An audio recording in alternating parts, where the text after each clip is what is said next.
Hey, what's up guys, Bajheera here. So, in this video I'm going to be bringing you some more 3v3 arena matches as Warrior, Warlock, Druid with Hotted, and giving you some tips from a Warrior perspective. So against this Warrior, Holy Paladin, Frost Mage, one of the things I'm going to try to do in the beginning is get this Warrior off of my Warlock so we can get some dot pressure rolling. But you'll see here in a second, as soon as this Warrior makes contact with my Warlock, things get really ugly. The damage of a Frost Mage and a Warrior put together is insane. All the bursts they can put out on our team, especially with a Resto Druid healer, it's going to be something that's really, really scary. Luckily, our Warlock does survive, although he did drop very, very low. Keep in mind, we're all in a lot of honor gear pieces at this point, so our gear's not the best, but it makes for some pretty exciting games. I'm going to pop my cooldowns and get this Frost Mage to block. Try to go over to the Paladin, but he's bubbled, so I'm going to disarm the Warrior and get right back on the Mage as soon as he's out of the ice block. I'm rooted, so I'm going to intervene out of this root, but I am going to get shockwaved. But Hotted doesn't get shockwaved, so it's all good. He can keep the Warlock up. I don't want to get in this ring, but I see him casting a Frost Bomb, so I am going to charge the Frost Bomb. You want to keep those Frost Bombs off of your team. That's one of the things to look out for as a Warrior fighting a Frost Mage team. I'm able to get a shockwave on both their DPS, and we kill the Mage. Pretty nice, clean game, except for the very, very scary opener. So in this match, we're going to be fighting a double Frost Mage, Resto Druid. Not a very typical comp that you're going to see often, but when you do see double Frost Mage in the starting gate, don't freak out, play smart, and you'll be just fine. So I'm going to get a double shockwave on both the mages. They're going to both blink, and I'm going to fear them getting both of their trinkets. So that's a pretty nice opener for us. We disrupt their opener substantially and get both of them to trinket. So we're going to get one ice block, and I'm going to switch over to this mage, do a ton of damage to him. He's going to blink away from me, and I'm going to get stuck in a Ring of Frost. This is where it gets kind of scary. They're starting to cast Frost Bombs into our Warlock, and nobody wants that. I see their team sort of pushing into us with a Ring of Frost, so I'm going to charge the Druid, Blitz Stun the Mage. I want to hit this Mage with my Shockwave, but he jumps off the bridge, and I catch the Druid in it, but since he's in a fear, I don't want to hit him too much, because I don't want to knock him out of that fear. He gets cloned out of the fear, so I'm going to try to find this Mage that's low, get back on him, see if we can't score a kill. At this point, he is still receiving healing from the other Mage's healing touch, but that's not really enough to keep him up, so he's going to have to blink back under the bridge, keep running away. Rather than following him under the bridge, I'm just going to try to hit this other mage, keep our spread pressure rolling, and make sure I don't get overextended against two Frost Mages. So, then once again, the mages block at the exact same time, so what else are we going to hit? Might as well hit this Druid. Unfortunately for us, the Druid also has an ice block, so maybe we won't be able to hit him for too much longer. I'm going to hit the Frost Mage now. Just one of the things that you can do as a Warrior, especially in a comp like this, where you have constant damage rolling from the Warlock, is just hit what you can. Keep your damage up. You're not really going to burst anybody down necessarily as a Warlock Warrior comp all the time. So one of the things you can do is beat teams with consistent pressure and solid CC, and eventually just wear a team out. However, as a Warrior, you do have ferocious burst potential, and you can use that to your advantage, even when you're playing a sort of wear and tear comp like WLD. So, this Warrior is going to get a little aggressive on me. I'm going to bring him around the pillar, get him down to about half health without HOTS. And so I'm just going to catch him in the stun right here, pop my burst cooldowns, charge the Druid, but he's already in a Cyclone, and execute him as he tries to heroic leap away from me.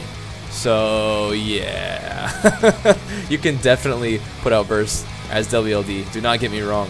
However, I think most games are going to end up with you trying to wear a team down and use your CC and all that consistent spread damage to make a team fall behind so far that they cannot pick themselves back up, and you can score a kill.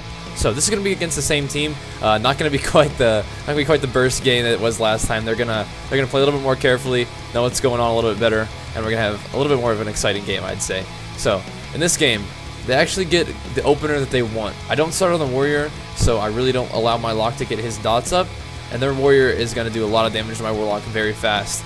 So, but I, at the same time, am going to be dealing a lot of damage to their Warlock. So, it works out alright for us. I just don't give my Warlock his ideal start. I see the Druid pushing into our team, presumably for a Cyclone, so I'm going to pummel that clone, fear him and the Warrior, then I'm going to try to make a switch to the Warlock. However, I'm noticing that our team is taking a ton of damage, so I'm going to pop one of my defensive cooldowns just to let Hotted pick us up, although they are going to switch to Hotted at this point with a lot of cooldowns. So, now we go into peel mode. We have to, or Hotted's going to die, and I'm probably going to die if I don't keep myself up as well. So, I got to let Hotted get some room to breathe, get some room to heal himself up, and heal me up, and maybe we'll be alright. So, I'm going to hit the Warrior for a little while because the Warrior popped cooldowns. I'm going to try to make him think twice about being so far pushed into our team, and hopefully get him to go a little bit more defensive than he's playing right now so we can get back up on our feet in damage. So, the Warrior is really, really low still. The Druid's sitting in a full Cyclone, so I'm going to try to follow the Warrior back here. I'm going to drop a banner, Try to drop it around the corner, but I just drop it behind myself and intervene uselessly, so that's no good. But the warrior does charge back out. I catch him in a shockwave, and we're able to score the kill on him without the druid able to heal since he's in a fear, even in tree form. So that was a pretty intense game. Some misplays by me. Things got a little sloppy, things got a little bit ugly, but it's still a pretty fun game, and that's one of the things I enjoy about being able to play on EU. Is you just play with viewers, play with for fun, and it's a blast. So this next game we're going to be fighting at KFC, which is a pretty scary comp to fight as WLD. All the instant CC can really put your Resto Druid healer behind. Plus, they can just dump on the Warlock or the Druid just because of all the physical damage they can put out. So your objective here, at least for me, I'm going to try to control this Hunter as much as possible. The Warrior's going to be running around doing his thing. Peel the Warrior as necessary, but since the Hunter doesn't have as many defensive cooldowns as the Warrior, it's really easy for your lock dots just to shred the guy. However, if you see a situation like this where the Warrior's just getting crushed, why not hit him? The Hunter's being pushed back with the Shaman. He's not pushed up into your team trying to get CC on your Druid. So, if the Warrior is the first thing that you can hit and your Warlock is shredding him with all his dots, by all means, hit that Warrior and make him pay.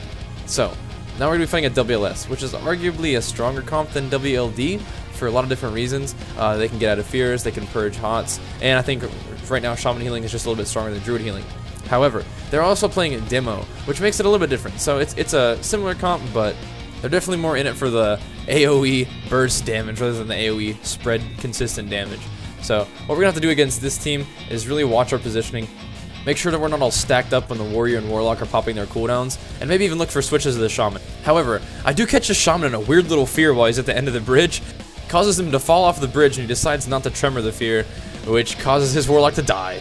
So that was kind of a weird little game.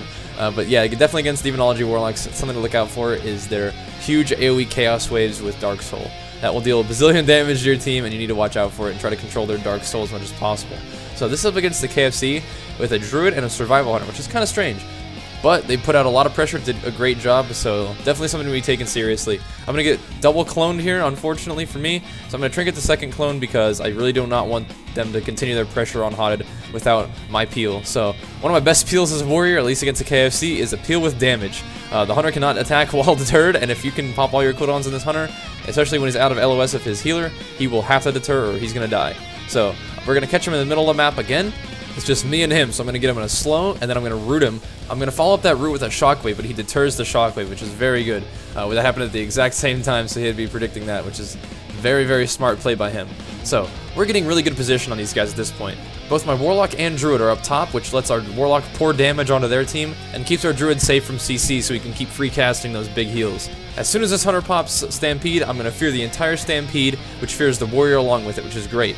I'm going to catch the Druid and the Hunter in a double Shockwave and keep my damage up on the Hunter. Out of that Shockwave, we get the Druid in a half Cyclone, and out of that Cyclone, we're going to get the Druid in a full Fear. So this Hunter feigns death, but it really might be too late for this guy. He has a little bit of health left, so I'm going to jump on top of him and kill him while the Druid's still in that Fear.